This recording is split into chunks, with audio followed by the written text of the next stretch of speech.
తెలంగాణ రైతు సంఘం జిల్లా మహాసభలను నిజామాబాద్ ప్రెస్ క్లబ్ లో నిర్వహించారు. ఈ కార్యక్రమంలో తెలంగాణ రైతు సంఘం జిల్లా కార్యదర్శి పల్లపు వెంకటేష్ నివేదిక ప్రవేశపెట్టగా 16 మండలాల సభ్యులు ఈ చర్చలో పాల్గొన్నారు.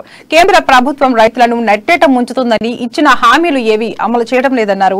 ఆల్ ఇండియా కిసాన్ సభ ఉపాధ్యక్షులు సారంపల్లి మల్లారెడ్డి విత్తనాలు ఎరువులు కల్తీ లేకుండా చూడాలని, ఖరీఫ్ రబీ సీజన్లలో అన్ని రకాల పంటలకు ఎంఎస్పీ మద్దతు ధర చట్టాన్ని తీసుకురావాలన్నారు.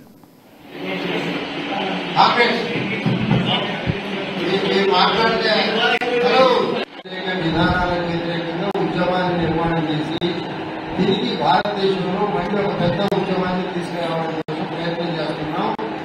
ఈ రాష్ట్ర మహాసభ 27 అయిన తర్వాత డిసెంబర్ 13, 14, 15లో అఖిల భారత మహాసభ త్రిశూర్లో ఉంది కేరళలో.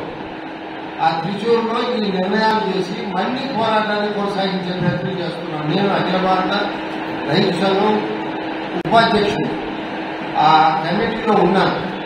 ఈరోజు భారతదేశంలో 510 సంఘాలను కూడా పోరాటం చేయడం